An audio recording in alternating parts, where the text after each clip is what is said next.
तो महबूबा मुफ्ती की तरफ से बड़े आरोप लगाए जा रहे हैं भारतीय जनता पार्टी पर। संबित पात्रा बीजेपी के राष्ट्रीय प्रवक्ता इस वक्त मेरे साथ लाइव जुड़ चुके हैं। मेरे साथ याना मीर चंदारी हैं, कश्मीरी एक्टिविस्ट हैं, वो मेरे साथ इस वक्त लाइव जुड़ चुके हैं। माजिद हैदरी, कश्मीरी एक्टिविस्ट, और बशीर शेख, नेशनल कॉन्फ्रेंस के नेता, इस वक्त मेरे साथ लाइव जुड़ चुके हैं।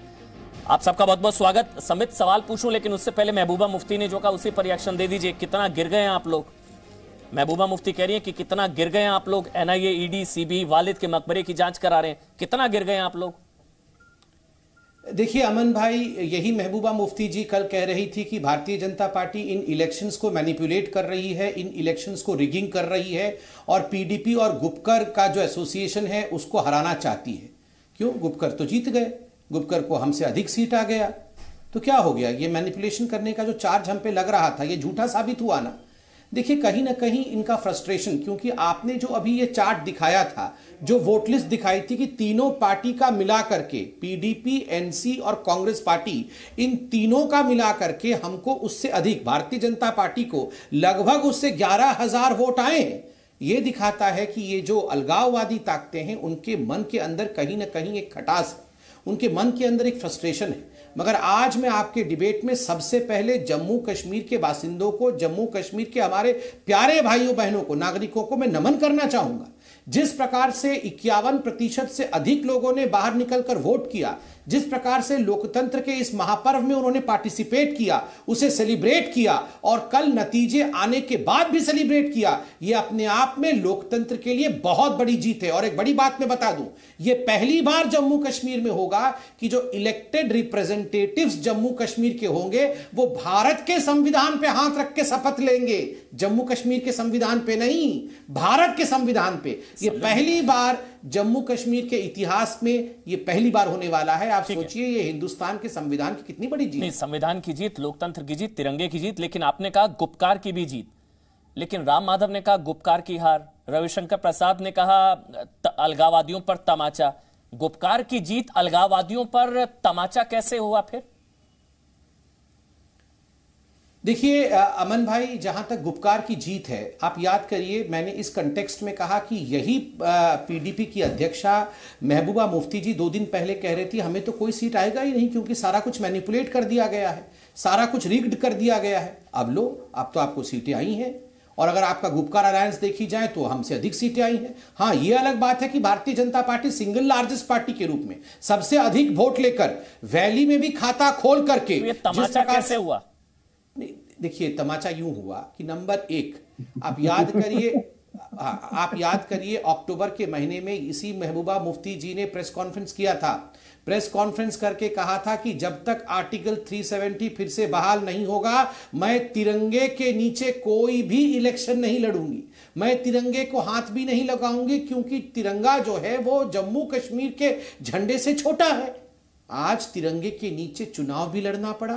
आज तिरंगे के नीचे खड़े होकर उनके भी जो नुमाइंदे हैं भारत के संविधान पर हाथ लेके शपथ लेंगे, तो ये कितना बड़ा, आप सोचिए कितनी बड़ी जीत है भारतीय जनता पार्टी की, सरकार की, भारत की आवाम की, जम्मू कश्मीर की जनता की, ये जीत है। दूसरी बात आप याद करिए, यही नेशनल कॉन्फ्रेंस ने कहा था हम आर्टिकल 370 को चीन की मदद से बहाल करेंगे, हम चाइना से हेल्प लेंगे और आवश्यकता पड़े तो चीन की सरकार बना देंगे। आज भारत के संविधान पे हाथ रखकर एनसी के तमाम जो नुमाइंदे हैं वो शपथ लेंगे। ये तमाचा किसका है? ये जीत किसका है? आप खुद बताइए। और तीसरी बड़ी बात, अलगाववादी ताकतें आज से पहले जितने भी चुनाव होते थे उसमें एक कॉल दिया करते थे, बॉयकॉट कॉल, कि इस चुनाव में भाग न ले।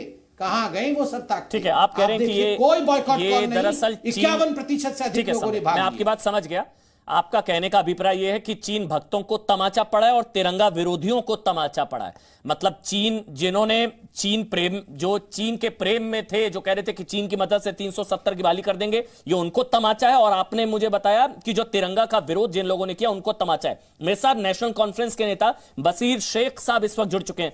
बशीर शेख साहब, तमाचा, तिरंगे के विरोधियों को तमाचा, संबित पात्रा कह रहे हैं। संबित पात्रा साहब भक्तों को, अच्छा नहीं, आप लोग तो चीन के गलत नैरेटिव दे रहे हैं। चीन भक्तों को तमाचा, वो तो महबूबा मुफ्ती तिरंगा विरोधी हैं, आप तो चीन भक्त हैं। सॉरी, आप बशीर भाई, आपके लिए चीन भक्तों को तमाचा। संबित पात्रा साहब को लैंग्वेज पे कंट्रोल होना चाहिए। संबित पात्रा साहब, गलत नैरेटिव दे रहे हैं। जम्मू कश्मीर कभी भी तिरंगे का मुखालिफ नहीं रहा है। यह किसने कहा समित पात्रा को कि जम्मू कश्मीर के लोग या जम्मू कश्मीर के अंदर नेशनल कॉन्फ्रेंस या पीडीपी तिरंगे की मुखालिफ रही है? यह गलत नैरेटिव दे रहे हैं।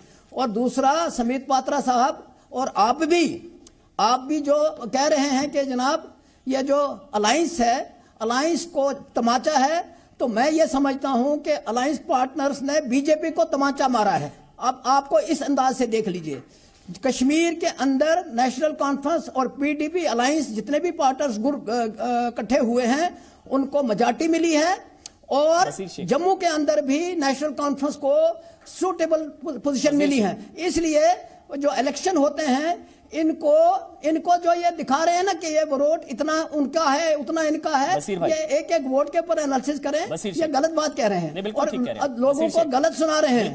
और इनको अपनी लैंग्वेज पे एक मिनट नेशनल पहले सुन लीजिए।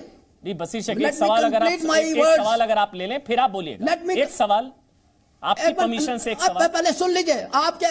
हाँ बताइए। हाँ मेरा एक सवाल ये बसीर जी बताइए। हाँ बसीर शेख, क्योंकि फारूक अब्दुल्ला ने कहा था कि चीन की मदद से वो 370 की बहाली करेंगे, आपको नहीं लगता जो चीन की मदद ले 370 की बहाली के लिए उसको ऐसा लोकतांत्रिक तमाचा पड़ना चाहिए? बहुत जरूरी था, अच्छा तमाचा पड़ा जो चीन की मदद ले। मैं फारूक साहब की किसी बात सुन लीजिए। मैं फारूक साहब की किसी बात का मुझे यह बताइए कि 5 अगस्त 2019 से पहले जम्मू कश्मीर क्या पाकिस्तान का हिस्सा था या इंडिया का हिस्सा नहीं था? यहां भारत का आईन नहीं चल रहा था? क्या बात कर रहे हैं आप तो ऐसा तासुर दे रहे हैं कि जम्मू कश्मीर जो है 5 अगस्त 2019 का उसके बाद ही भारत का हिस्सा बना। आप कौन छोड़ दीजिए, वह फारूक साहब खुद जवाब देंगे आपको। अच्छा बात सुन लीजिए, फारूक साहब खुद जवाब देंगे। ये जो बीजेपी वाले हैं ना, आप फारूक अब्दुल्ला की पार्टी से ही है ना, या नहीं बचा पा रहे? इतना गलत बयान है उनका। बात सुनिए, नहीं बचाएंगे फारूक अब्दुल्ला? कोई गलत बयान नहीं था, उसने अपने हिसाब से ठीक कहा था। उसको पैरेड में देखिए। अच्छा, तो आप भी चीन की मदद के लिए तैयार हैं? इंटरव्यू दिया था उस हिसाब से। ठीक है, सही कहा था उन्होंने, आप चीन की मदद के लिए तैयार हैं। आप अभी भी चीन के साथ? कोई तैयार नहीं है। आप पहले you should not become the party. नहीं, हाँ मैं पार्टी हूं, जब बात देश की होगी तो मैं देश के साथ होस्ट, मैं पार्टी की हूं। नहीं सर, एक मिनट सुनिए ना, चीन की मदद लेने वाला बयान सही था गलत? देश सिर्फ आपकी वजह, चीन की मदद, देश सिर्फ आपकी वजह से नहीं है, सिर्फ चीन की मदद, सिर्फ समुद्र पार्टनर ही नहीं है जहां चीन की मदद लेने वाला बयान सही था गलत? हम उससे ज्यादा देशभक्त हैं। We are more. बशीर भाई आप देशभक्त हैं, आप फारूक के साथ नहीं, आप देशभक्त हैं। आप फारूक अब्दुल्ला के बयान का बचाव नहीं कर रहे हैं। बिल्कुल, मैं आपको सैल्यूट करता हूं। अगर आप फारूक अब्दुल्ला के बयान के साथ नहीं है तो आप देशभक्त हैं, अच्छी बात है। आपके लिए विचारधारा से बड़ा आपका देशहित है, पार्टी से बड़ा आपका देशहित है। आप फारूक अब्दुल्ला के खिलाफ बोल रहे हैं। पहले सुन लीजिए। You hear me first. You should not become the party. मैं आपको बता रहा हूं कि गुपकार अलायंस के जो लोग हैं, जो कल तक चीफ मिनिस्टर थे, कल तक वो वहां क्या नाम है हुकूमत चला रहे थे, वो सारे आज पाकिस्तानी हो गए, वो एंटी नेशनल हो गए। ये क्या बात कर रहे हैं? उन्होंने संविधान का हलफ नहीं उठाया था, इंडियन पार्लियामेंट ये जो कॉन्स्टिट्यूशन का हलफ नहीं उठाया था। इसका मतलब है कि 5 अगस्त 19 बाद इंडिया बन गया। कमाल है। आपको ये तासुर दे रहे हैं कि 5 अगस्त के बाद ही इंडिया बना है। पाकिस्तान को भूल जाइए ना, मैंने तो पाकिस्तान का जिक्र नहीं किया, मैंने चीन का जिक्र किया। एंटी नेशनल हो गए। चलिए, नहीं किसने कहा आपको? आप फारूक अब्दुल्ला के विरोध में है तो आप एंटी नेशनल नहीं है। ये चीन का नहीं। संबित पात्रा जवाब दे रहे हैं, अब आपको सुन लीजिए। संबित पात्रा जवाब दे रहे हैं, सुन लीजिए बशीर भाई सुन लीजिए। समित पात्रा को जवाब देने दीजिए। समित पात्रा को जम्मू कश्मीर समित पात्रा जवाब दे दीजिए। ये क्या जवाब देगा? He doesn't know. कोई बात नहीं, हमें कुछ नहीं पता, फिर भी जवाब पकड़ के लाए। पहली बात है, इन्होंने 10 बार कहा कि लैंग्वेज पे हमें कंट्रोल करना चाहिए। अरे मैं तो वही कह रहा था जो आदरणीय फारूक अब्दुल्ला साहब और महबूबा मुफ्ती जी ने कहा था। आप बाइट चला दीजिए। महबूबा मुफ्ती जी ने कहा था, बिल्कुल कहा था कि मैं तिरंगे को हाथ नहीं लगाऊंगी। एब्रोगेशन ऑफ आर्टिकल 370 से पहले कहा था यहां पर तिरंगा उठाने वाला कोई नहीं रहेगा, और इसी चुनाव से पहले कहा था कि मैं तो तिरंगे के नीचे चुनाव लड़ूंगी ही नहीं, लड़ूंगी तो जम्मू कश्मीर के झंडे के नीचे लड़ूंगी, तिरंगे को तो हाथ भी नहीं लगाऊंगी। चलिए अच्छी बात है, तिरंगे के नीचे लड़ी भी, अब तिरंगे को उठा के भी चल रही है, अच्छी बात है। और फारूक अब्दुल्ला ने कहा था चीन की सहायता लेके हम फिर से आर्टिकल 370 बहाल करेंगे। उनके प्रवक्ता बोल रहे हैं हाँ बिल्कुल सही कहा था, और हमें ये लैंग्वेज सिखा रहे हैं। और तमाचा मैंने नहीं कहा है, तमाचा इस कार्यक्रम, अरे सुनिए साहब, इतना गुस्सा, इतना गुस्सा बेचेंगे इसको, इतना गुस्सा कितनी देर बेचेंगे? मतलब गुस्सा नहीं है, नहीं आप कंफर्टेबल, मैं गुस्सा नहीं हूं। हाँ नहीं तो कंफर्टेबल है तो आराम से ऐसे हिलिए मत, आराम से बैठिए, गोल गोल वो चेयर घूम रहा है शांति से। अरे मेरे भाई शांति से सर, गुस्सा मत होइए, गुस्सा थूक दीजिए। देखिए मैं तो इतना ही कहना चाहता हूं, यही फारूक अब्दुल्ला ने कहा था ना कि अनुच्छेद 370 को चीन के सहायता से बहाल करेंगे, वही मैं व्यक्त कर रहा हूं, ये मेरे वचन थोड़ी हैं, ये तो फारूक साहब के वचन है। उन्होंने कहा था कि people of Jammu Kashmir will be preferred to be governed by China. उन्होंने कहा था हम तो चाइना से गवर्न होना प्रेफर करेंगे, तो मैं उनके शब्द कह रहा हूं, उनके सेंटेंसेस कह रहा हूं, मैं अपने नहीं कह रहा हूं। दूसरी बात है, देखिए अमन भाई एक मिनट में कंप्लीट कर लूं।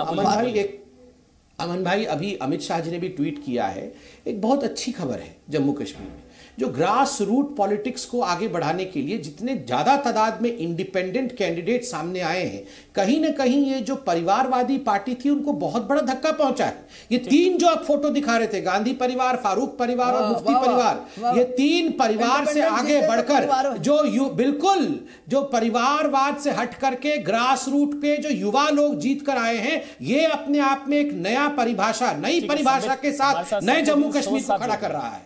संबित, हमारे साथ सैफुद्दीन सोज हैं, आप जानते हैं कांग्रेस के सीनियर लीडर हैं, वरिष्ठ नेता हैं, पूर्व केंद्रीय मंत्री हैं और कांग्रेस के सीनियर लीडर हैं। वो इस वक्त हमारे साथ लाइव जुड़ चुके हैं। बहुत बहुत स्वागत है सैफुद्दीन सोज साहब, समय निकालने के लिए, जी न्यूज के लिए, ताल ठोके के लिए। मेरा पहला सवाल यही आपसे, गुपकार कह रहा है ये उनकी जीत, बीजेपी कह रही है उनकी जीत, आप कहां हैं सर?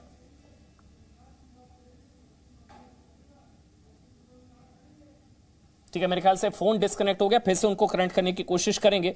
एक कमेंट याना आपका, याना मीरचंदानी, आपको भी लगता है कि अलगाववादियों के मुंह पर तमाचा है जनादेश? याना मीरचंदानी जी, इन्होंने अब ये कह रहे हैं, अब ये अपने आप को अलगाववाद मानने से इनकार कर रहे हैं। ये कह रहे हैं कब तक बेचेंगे आप यही लाइन। मैं इनको एक ही चीज पूछना चाहती हूँ, आप कब तक लूटना चाहते थे देश को, और कितनी लंबी, और कब तक लूटना चाहते थे? वो कितने scams, hawala scam, Jammu Kashmir cricket association scam, Roshni act scam, 370 के आड़ में आप और कितना लूटना चाहते थे देश को? बस इतना बता दीजिए, कितना लूटना चाहते थे? अभी भी आपका पेट नहीं भरा। अभी अगर लोकल कैंडिडेट्स उतर रहे हैं डीडीसी इलेक्शन में, लोगों को अपनी बुनियादी जो मसाइल हैं वो सॉल्व करना है, डीडीसी, इसमें भी आप लोग 370 को बीच में ला रहे हैं। 370 का डीडीसी इलेक्शन से कोई लेना देना ही नहीं है, पहली बात तो ये है। और दूसरा जो ये कह रहे हैं अलगाववादियों को स्लैब, ये सिर्फ अलगाववादियों को नहीं, ये करप्ट लोगों के लिए भी स्लैब है, जो करप्शन फैला के बैठे थे ना कश्मीर में, उनके लिए एक बहुत बड़ा स्लैब है। लेकिन मैं दूसरी तरफ ये भी कह दूं कि बीजेपी यस बाय सेल्फ सबसे ज्यादा जो वोट्स इनको मिले हैं, इस तरह का जो इन्होंने अमेजिंग परफॉर्मेंस किया है, इन्होंने कई चीजें अच्छी की है, कई चीजें बुरी की हैं। इसमें कश्मीर में बुरी ये चीजें की है कि 370 को हटाने के बाद इन्होंने ठीक से लोगों तक ये इंफॉर्मेशन नहीं स्प्रेड की कि 370 का हटना क्यों जरूरी था, उनके लिए किस तरह से वो नुकसान करवा रहा था, किस तरह से ये पार्टीज उनको लूट रही थी। जो सेंटिमेंटल सियासत ये लोग खेल रहे थे इतने सालों से, उन सेंटिमेंट्स को काउंटर करने के लिए बीजेपी कामयाब नहीं रही। इसलिए आज भी जब लोगों को पता है कि ये जो लोग हैं, जो पार्टीज उनको लूट रहे हैं इतने सालों से, जो स्कैम्स कर रहे हैं, स्कैम पे स्कैम कर रहे हैं, जो जुल्म कर रहे हैं, उनको ही आप कह रहे हैं 370 का कोई लेना देना नहीं है चुनावों से?